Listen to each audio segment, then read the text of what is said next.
Hey guys, today we're going to do the unboxing and overview of the Kindle Paperwhite Signature Edition.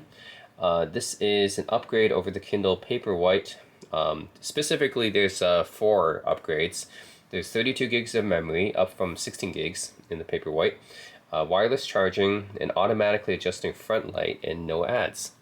Usually paying for no ads is an extra $20 on the Kindle Paperwhite anyways. But this costs $190 US on retail. I actually got this much cheaper than that. So I don't usually read that many books. I do have an ebook collection that I think will be worthwhile to get a Kindle for, but I don't I'm not like a huge book reader or anything like that. It's just that I saw this for a really good deal out of Amazon warehouse deals. So normally it's $190 and I got this for $110 US. So that's a pretty big savings. That's much cheaper than the regular Kindle Paperwhite actually. Regular Paperwhite goes for 150. So, the fact I can get a warehouse deal or a refurbished version for 110, I was like, why not? So might as well get the signature edition. So yeah, I'm actually not sure if this is the original box for it. This is the refurbished edition, so it just came in this box. But yeah, let's take a look. I haven't bought a Kindle for a very long time. I think the last Kindle I bought was from my parents back in 2013. That was the Kindle Fire 8 HDX, I think. That was the last Kindle I bought. That was a long time ago. That was 11 years ago. It's been a while since I yeah, it's been a while since I bought a Kindle. Anyways, this is what comes in the box. Got a USB-A to USB-C charger, of course, pretty common nowadays. And then you get the Kindle Paperwhite Signature Edition. Pretty easy to start it up. All right, and you can also charge it wirelessly. That's one of the features of the Signature Edition. Yeah, it's very minimalist, right? Only comes with just these 3 things other than the tablet. Or the ebook reader, I should say, although it's technically a tablet. And yeah, this is the safety instructions, which I don't really need to read because, I mean, yeah, it's an e-reader. Yeah, what's so dangerous about that? Okay, and here's the e-reader itself, which I'm gonna call a tablet device because that's what it is. Okay, so yeah, here it is. Pretty much the same dimensions as the Kindle Paperwhite here. There we go. Yeah, so this thing's pretty light, weighs slightly more than a pound, I believe. And it's IPX8 rated, which means that you can splash water on it. It's totally fine. You can even submerge it in water for a little bit. It's fine too. The screen is a 6.8-inch, 300 ppi. Sort of a, yeah, it's a Paperwhite display, which I guess is yeah, Amazon's version of something similar to an e-ink display. But it's basically supposed to read more like paper. And I've actually never owned a Kindle with a Paperwhite display. This is my first Kindle with a Paperwhite display. So yeah, I've actually only owned Kindle Fires before. I've never owned like an actual Kindle just for reading books. I've always owned Kindle Fires. So, and those always have like typical, IPS tablet displays. So I have to say that this is going to be the first time that I own a Kindle with an actual Paperwhite display. So yes, that's pretty cool. And this is this actually the display itself? Yeah, I don't think this is some sort of like, yeah, that's pretty cool actually, huh? Yeah, I think this is actually the display. I mean, the power on, the feature and everything. And it looks like it's actually just a sticker on here, but it's not. I think that might be actually the display, and if so, then that's pretty amazing. Okay, it looks like it's like some kind of sticker, but it's actually, no, that's actually the display. That's cool. Anyways, I'm going to charge this up and yeah, install a few of my books on it and tell you guys what I think of it. Oh yes, let's go over the external controls and ports. Not too much of it. Nothing on top, nothing on the sides. The only thing is the USB-C port on the bottom here and the power button. That's the only thing that this thing has. So, and that's pretty much all it is, because it's not like you're going to need volume buttons or anything. It's not going to play any music or media. It's not a Kindle Fire. Of course, Amazon does have Fire tablets, but this is only meant for reading books. So no need for anything else, just a single USB-C port for charging, and yeah, the power button, and that's really all you need. Very, very minimalistic tablet. So yeah, that's really what it's meant for. It's only meant for reading. So stay tuned, guys. I'm gonna put a few of my ebooks on here. Alright, so this is the Kindle Paperwhite Signature Edition. Have it booted up now, and yeah, there's also a charging indicator down here, by the way. Forgot to mention that.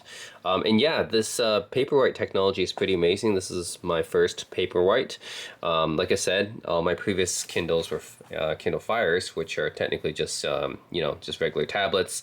They're not really e-readers per se, so just have a standard IPS display. But this one, yeah, the display here is really kind of unique. It's just like, yeah, like, I mean, this display, it's just like, it doesn't feel like it doesn't feel like a display. I mean, just look at it. It looks like just static image, right? It's like a piece of artwork. So it's like, you know, someone actually drew this on a book or something. So it doesn't look like it's coming from, you know, a piece of technology.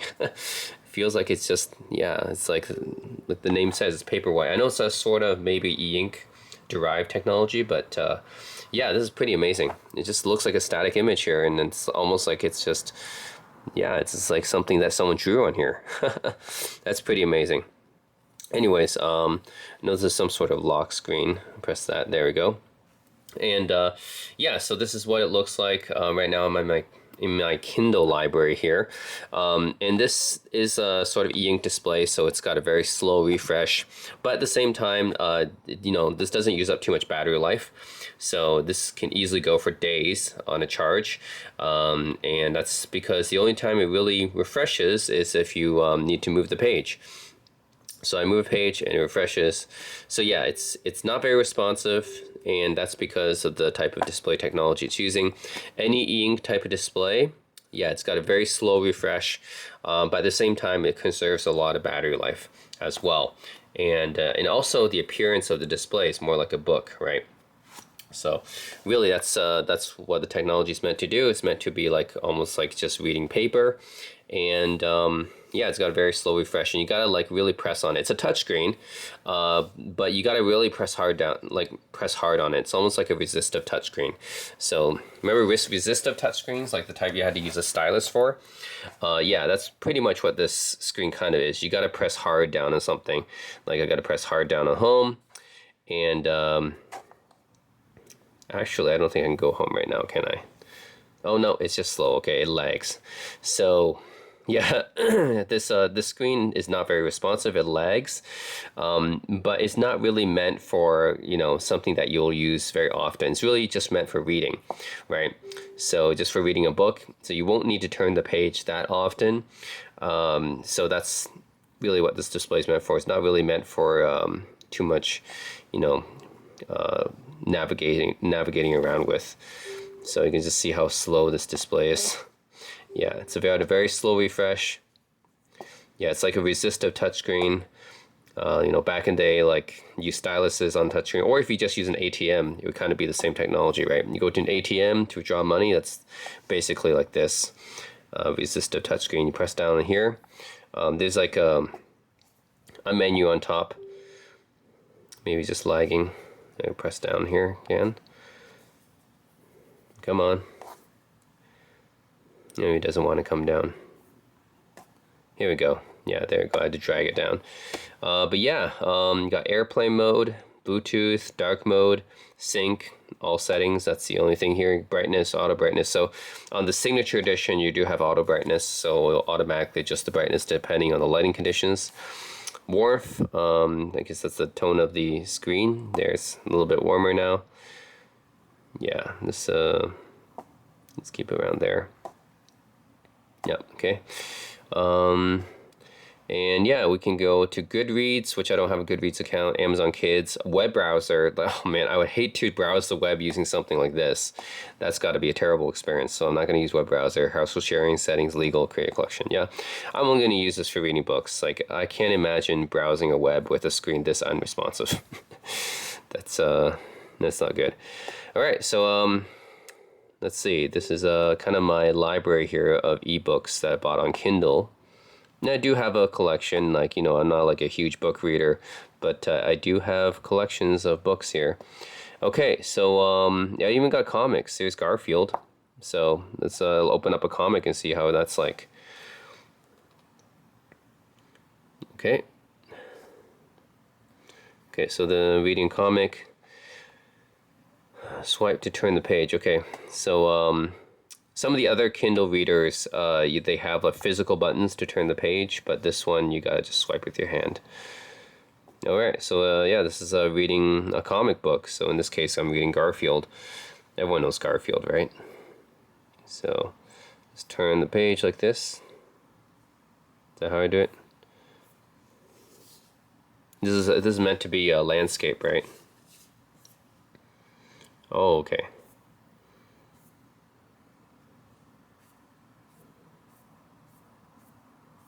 Okay, yep, they're all different strips. So every time I'm done reading, I can just turn the page.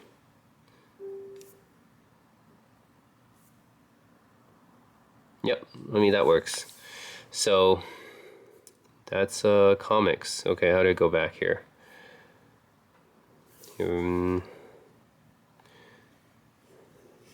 They really need some sort of like home button or something to go back. There's an absolute lack of buttons on this thing except for the power button here. Oh, that changes the shade of the screen, actually. Interesting. Yeah, that changed the shade of the screen. Changed it to more yellow. I thought that would turn off the Kindle, actually, but it does not. Okay, how do I go back to my library here? Okay, so I did a lot of playing around and I think I finally got it. Okay, so swiping down from the bottom, this is going to give you this kind of interface where, yeah, you can just basically scrub to wherever you want to go. So that'll give you that. You double click on something and that will actually zoom in. So you double click to zoom in, double click to zoom out. See, I can double click on a frame and it'll just zoom right into that frame there. So yeah, that's pretty useful for comics, right? If I single tap, it'll just be the same thing as going to the next page. So I single tap, that just goes to the next page. Yeah. And of course, I can also go back by going this way. Oops.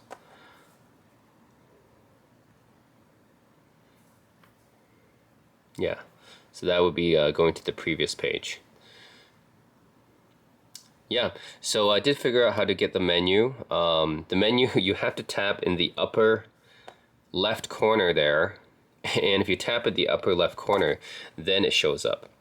So you have to tap on the upper left corner. So that's how you do it. Oh man, okay, it took me a while to figure that out. Okay, let's see. Oh, we got Archie comics. You can read that too. Yeah, that's like. Now Archie comics is on a vertical book format, not like Garfield with the horizontal. So let's try comics from the vertical view here. All right, yep. So vertical view comics, like Archie comics, works. Yep, you can double tap to. Oh, maybe double tap doesn't work in this one. Okay, never mind. I guess double tap works in Garfield, doesn't work here. It just goes forward. Yeah, this goes back still, right? Yeah, so I guess we can't zoom in when it comes to this. We just have to go, yeah. But it's okay, because it's large enough to where I don't need to zoom in. Pretty good. It's pretty responsive actually when I tap it like this. So anyways, Archie Comics works pretty well here. And then do I tap on the upper left? Yep, I tap on the upper left and I can always get to the menu from there. You can also do a search, and this one will go to contents, to basically the index of the book, and you can see the index there. Search the index. This one, it's a layout. You can change the crop margins, page refresh, virtual panel, do that stuff. And this one will search for a text. and can even X-ray for some books. Vocabulary, ability settings, disable touchscreen. Okay, about this book. Well, that's basic settings. Okay, now let's read an actual novel. So let's go with yeah, let's go with the book about the Showtime Lakers.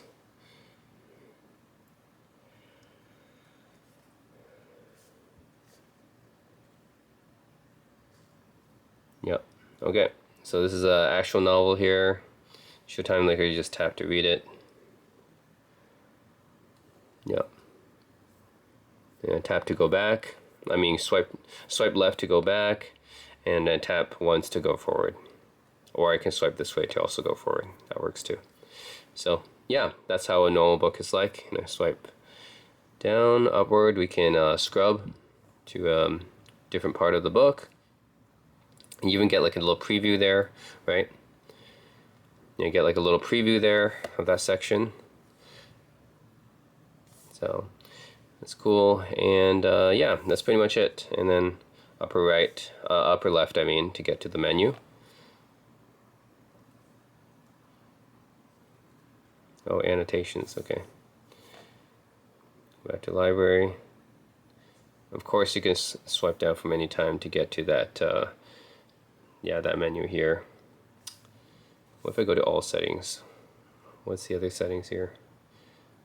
Okay, not really too much extra settings, just Wi-Fi, Bluetooth, and stuff. Yep, that's pretty much it, guys. The Amazon Kindle Fire Paperwhite Signature Edition. Yeah, do I think of it? Overall, I'm pretty impressed with the display, actually. It really is almost just like, yeah, like holding a book. I mean, it's not like a regular like IPS. If you're used to like an IPS display, which is what most modern displays are like, then yeah, this is like going to be quite different, because this is almost just like reading a book. It's like it's as if the image is actually like, or the text, yeah, it's as if the text and the images are actually, you know, drawn on here. So that's pretty unique. So it really is, yeah, just like reading a book almost. And I can change the color temperature by like that. So yeah, almost just like reading a book. That's pretty cool. And yeah, I mean, this is a specific product, right? It's a niche product for people who like to read, and only for reading. I don't recommend doing anything else on this except for reading. It's not really meant for anything else. But yeah, if you have like a ebook collection and you like to read, then this is a no-brainer, right? Like this technology here on the display, it's really just like reading a book. So yeah, it's quite different than, it's a different experience than just reading it on a regular tablet, I'd say. Like if I read it on an iPad, it's like, okay, the screen's glossy and everything, and I can obviously see the backlight. Like, yeah, reading on an iPad and reading on a Kindle Paperwhite are different things. Just the display for the Paperwhite is just, it's different, right? It's just, yeah, like I said, it's just the text and the images just feel like they're actually drawn on. So they're like very static, like drawn onto the screen. So it's yeah, there's, yeah, it's just different than viewing it on a regular IPS display. So anyways, pretty cool device. I mean, it's really meant for specialized, actually, for people who do lots of reading. So anyways, the Amazon Kindle Paperwhite Signature Edition. And yes, once I press this button here, it will automatically go into this screensaver mode, I guess. Whatever, pick some random wallpaper there. But yeah, that's it. Definitely, I think if you can find this at a cheap price, go for it. I think even at the regular price, I mean, it's worth the money, because like it has no ads. That's like a $20 right there. But then you have extra storage, and you have the automatically adjusting screen brightness and everything. So you have a couple extras on top of that. So just for $40 extra on top of the regular Kindle Paperwhite, if you're not going for ads, I mean, if you don't care about the ads thing, then the regular Kindle Paperwhite is a better deal. But if you don't want the ads, then you might as well just splurge for this one, because it's an extra $20 on top of getting rid of the ads. So yeah, it's like if you don't want the ads, then just might as well get this one, Signature Edition. So that's it. It's a really good one for just people who like to read. Really, it's a specialized kind of device for yeah, for people who want to read ebooks, because it's got the specialized display for it. So that's it, guys. Thanks for watching. Let me know what you guys think in the comment section below. Are you going to use a regular tablet for reading ebooks, or would you buy a specialized device like this? Let me know in the comment section below. Would you go for just use your iPad for reading, or would you buy an Amazon Kindle specifically for reading? I know there's pros and cons to each approach. An iPad obviously does a lot more, but at the same time, you know, this Amazon Kindle is really lightweight, and it's got the very specialized screen for reading. So yeah, let me know, and it has battery life, obviously it's better as well. So let me know what you guys think. Which one would you pick? Would you just use your iPad for reading, or your tablet, or would you get a specialized device like a Kindle? And I know there's competitors like the Nook and stuff as well. Just let me know what you guys would go for in the comment section below, and as always, thanks for watching.